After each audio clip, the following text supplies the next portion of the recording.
So I wrote in our, sorry.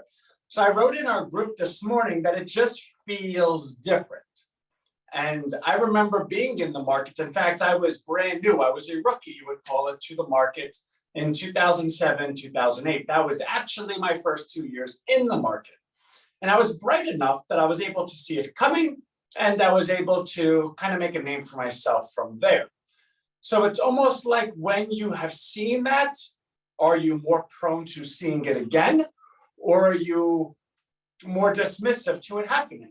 For instance, I saw this, it was really bad. I saw how they reacted, therefore that can never happen again. Like that's one line of thinking. Or, yes, I've seen this happen. I know what it looks like. Up, it's happening again. So there's only one of two ways to go. And by definition of being a part of it, in the first place, you are prone to the confirmation bias of either it can never happen again because it already happened, or, oh my God, it's good. There it is. It's happening again.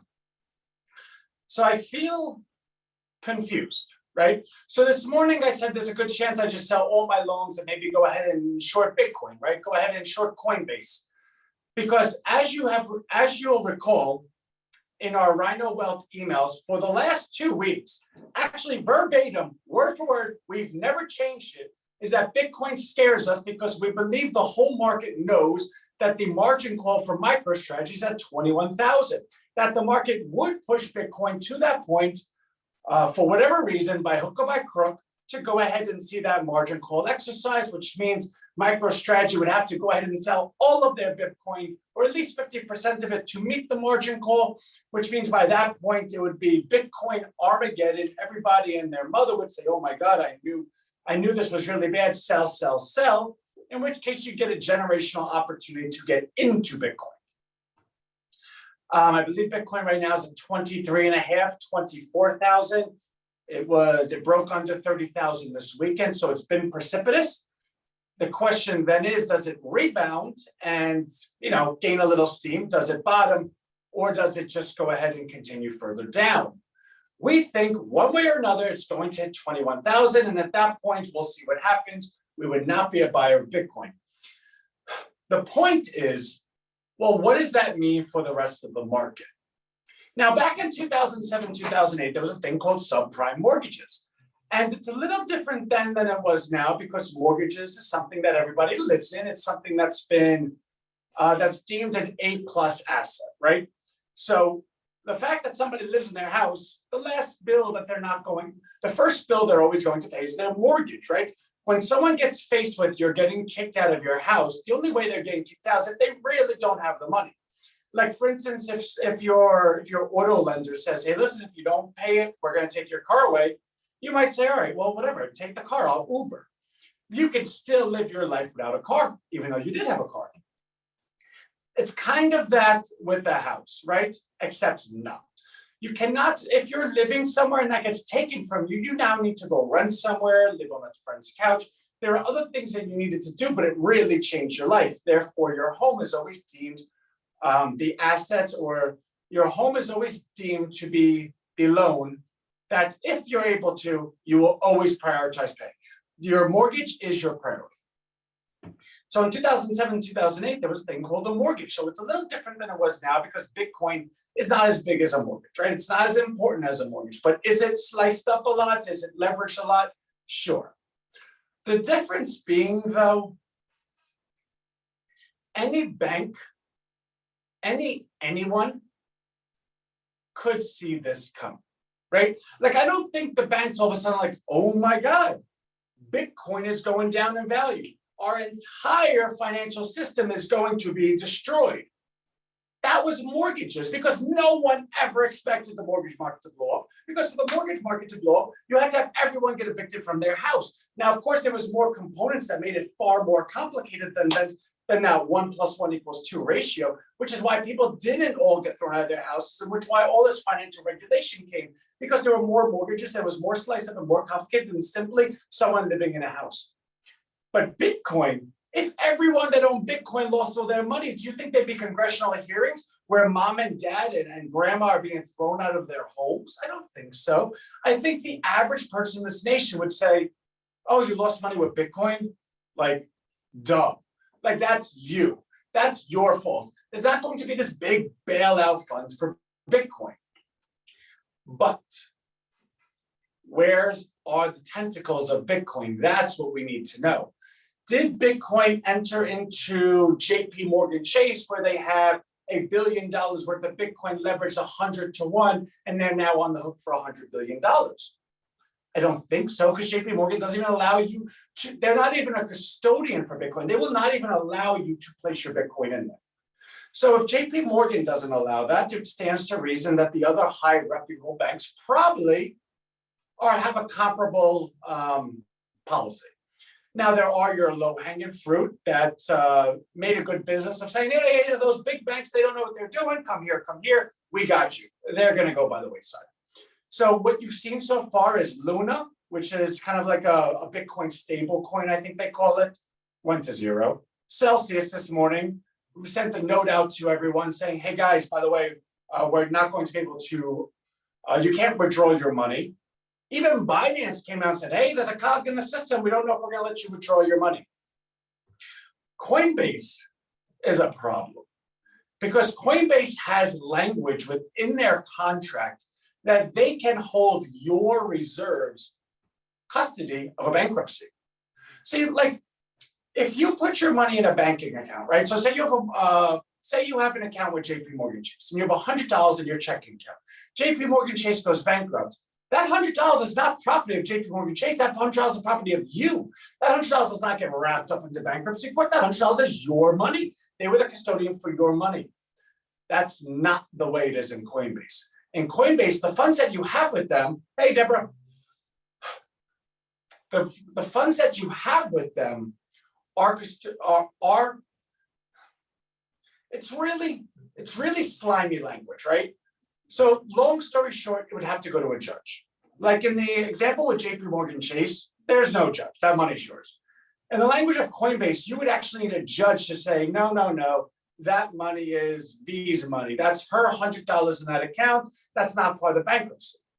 So if it goes to a judge, well, now you're left up to human interference. Is that judge, by the letter of the law, completely unbiased? Because if he is, you have a 50-50 chance of losing your money. Well, how about when you're dealing with something like Wall Street where there's billions and trillions of dollars on hand? Can that judge be bought? Can that judge be leveraged? In my experience, the answer is yes. Therefore, if Coinbase went bankrupt, there's a good chance that everyone that has their money with Coinbase would probably never see it again, or at least not for years to come. So if that's the reality that's creeping into the market, what would you do if you have your money with Coinbase? You would sell. You would take it while you can. Here's the problem. When everybody starts taking their money as they can, it's called a run on the bank. Coinbase cannot continue in business if they don't hold any client assets because they make money on client assets like any bank does. Like, for instance, when you put your money into a savings account or even a checking account, the bank lends that out 10 to 1. It's called fractional reserve banking. So because the assumption is not everyone for any point is ever all going to take their money out at the same time, a bank can lend out, you put in $100, they can lend out 1,000 because that 1,000 is being paid back. But at the same time, you're probably not going to withdraw your money. And if you do, it's not going to be the whole 1,000. And if you do, you're not going to be more than 1 out of 10 people, or 100, right? So they're able to do that. It's kind of what the Bitcoin companies do as well. But in fact, the Bitcoin companies do it even further.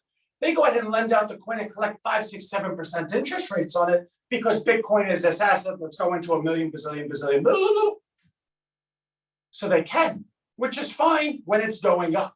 When it's going down, it becomes a really serious problem. And I bleeped out the curse, but knowing I was going to do that purposely because that's how bankers feel. So the question then becomes, like in 2007, is subprime contained? I don't know.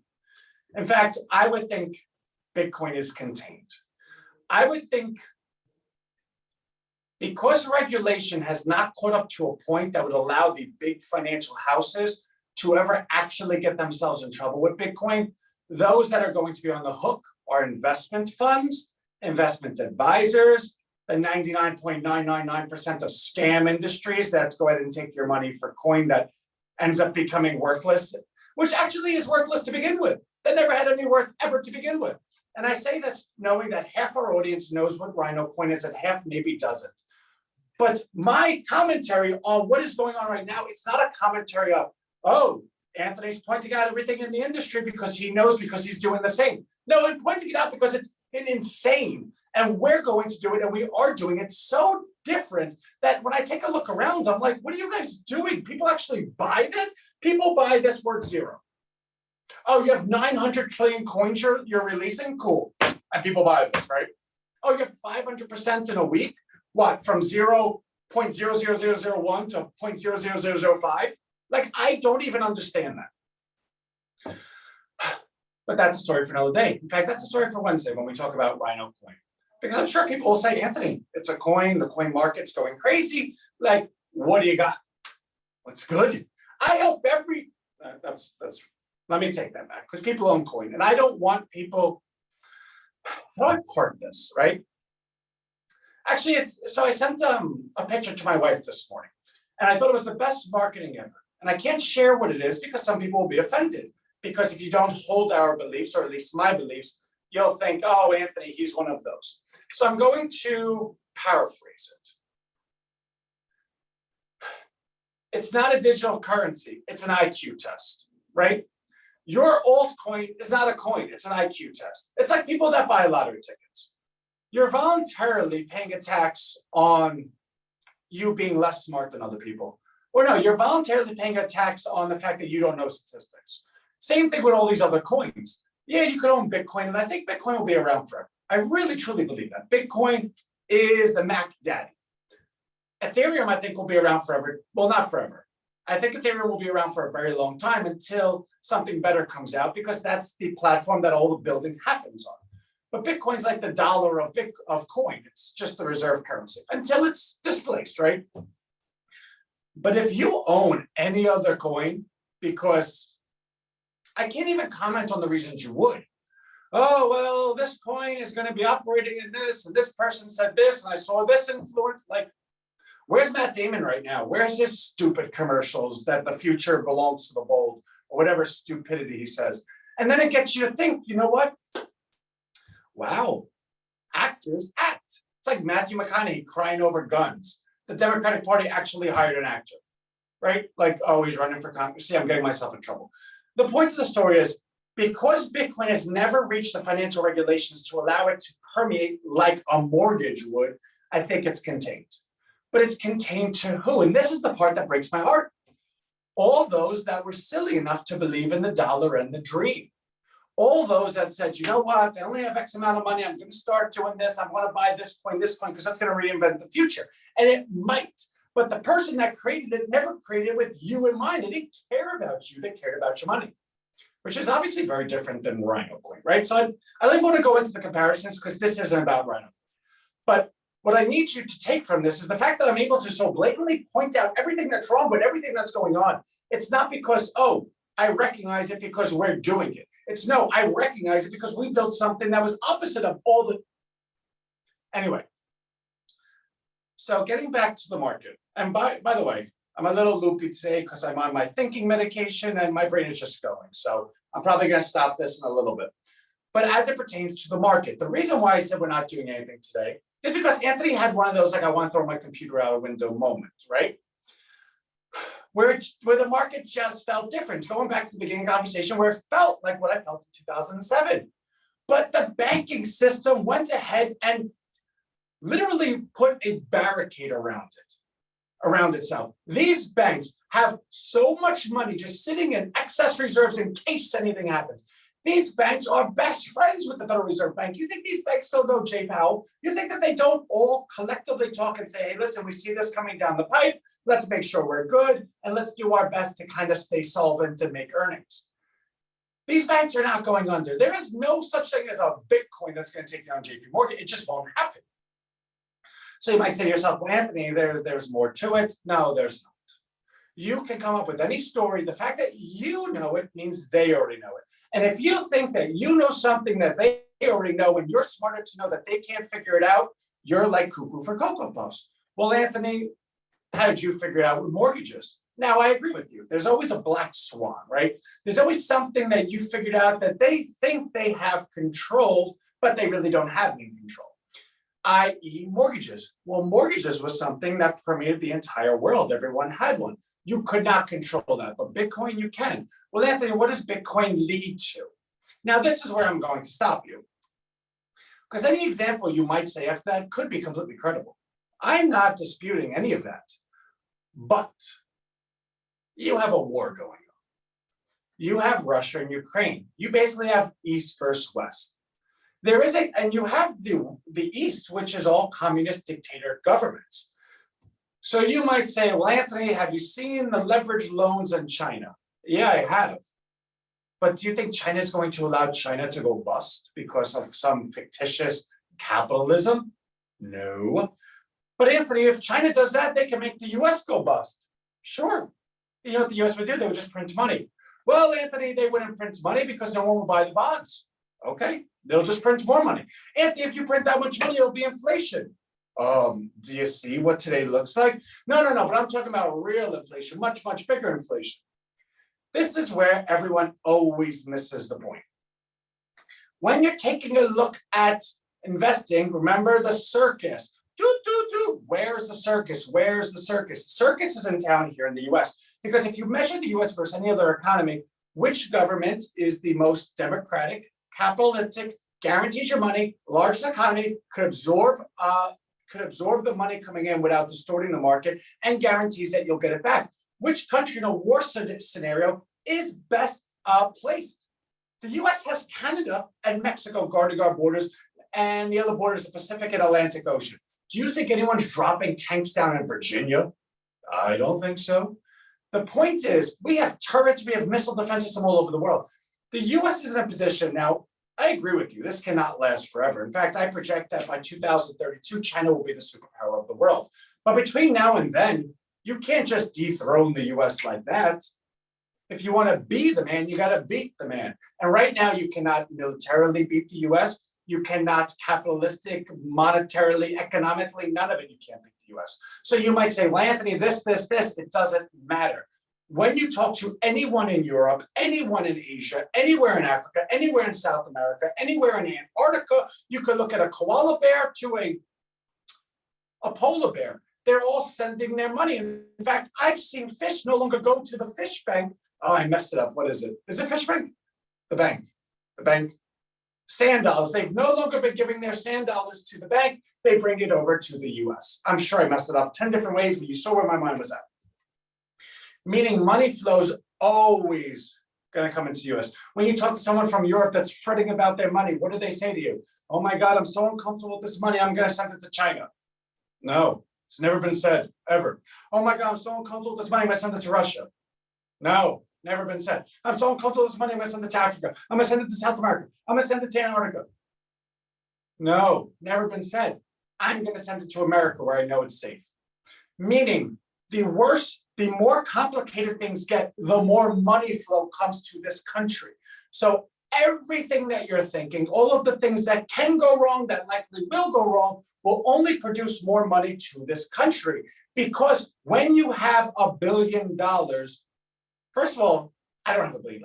And I want to say none of you have $1 billion, but I do know there has been at least one person with $1 billion that's watched this.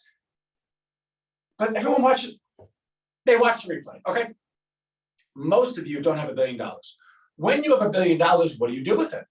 Where do you put it? It's like having a child. You can't just leave it home alone. You got to have a babysitter. Who's your babysitter?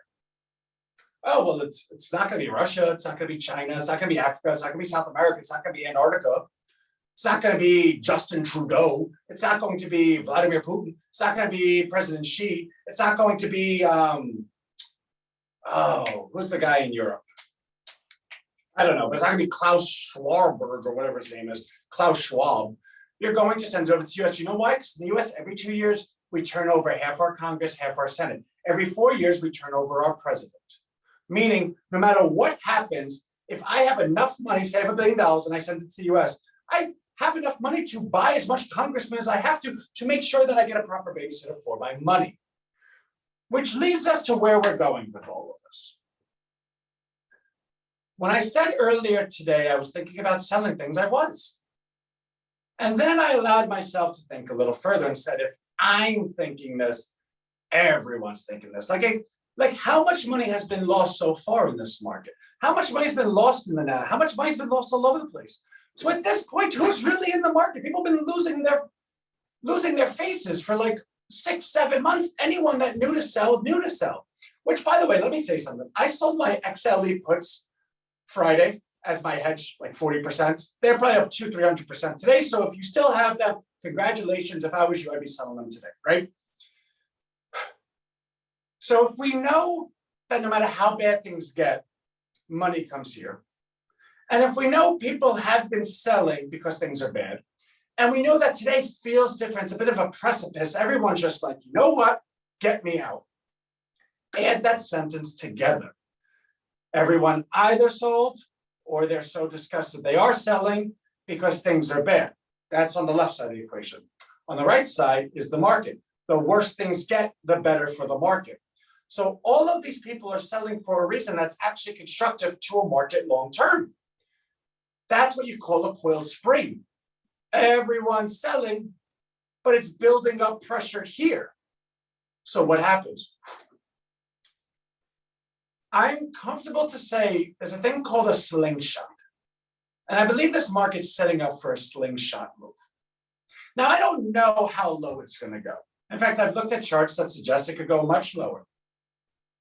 But I just don't think that happens. I think the billions and trillions around the world come here. I think that our dirtbag Congress, who has all of their money in the stock market because they're blind trust or whatnot, they're all in the market. I think they could still own individual stocks. The point being, the money of Congress, the money of Senate, it's all in stocks. So at some point, they're like, hey, enough of this.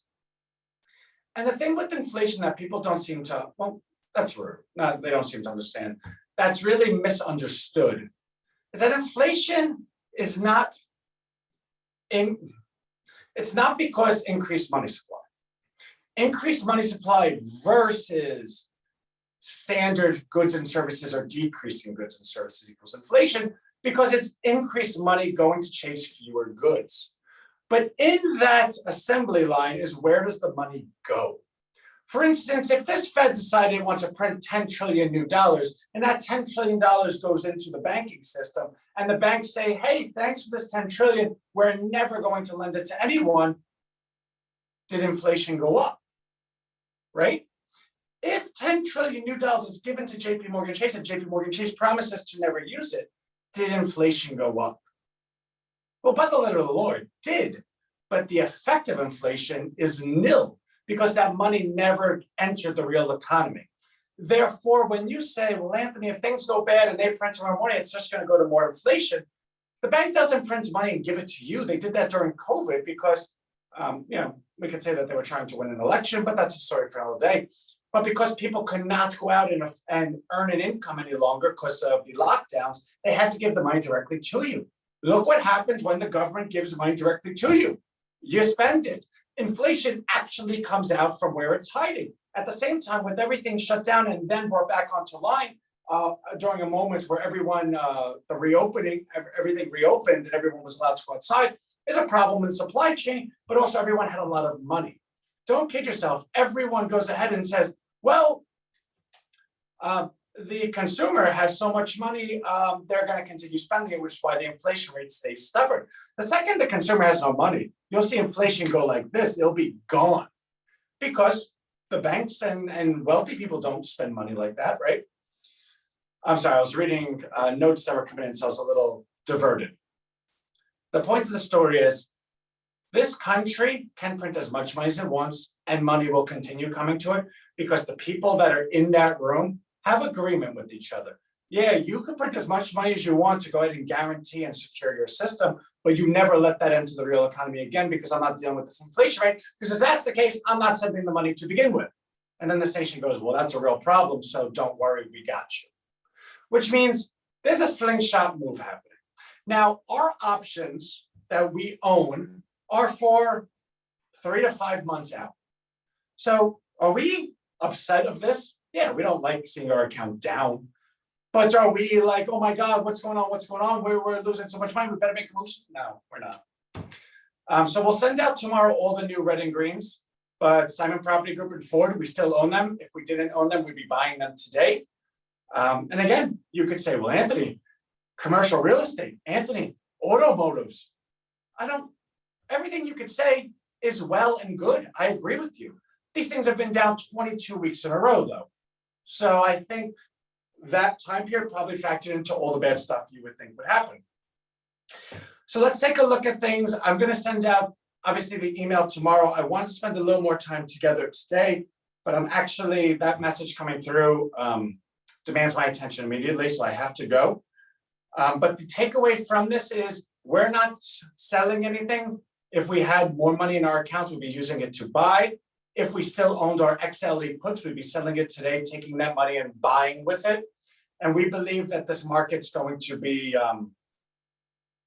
we think you're going to see new highs this year. We think there's going to be a slingshot move that no one sees coming because the pressure is just too built up. There is nothing, zero. Anyone can tell me right now, well, Anthony, you're discounting this. No, I'm not. The sovereignty of a nation is bigger than everything.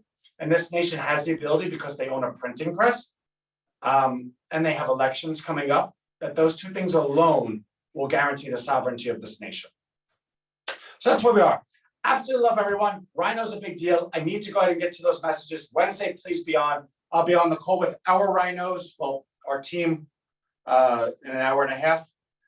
And let me run. My brain is all frazzled because I'm on my thinking medication. So I'm rambling. But I absolutely love you all. I wouldn't be panicking. I'd be buying. Bye.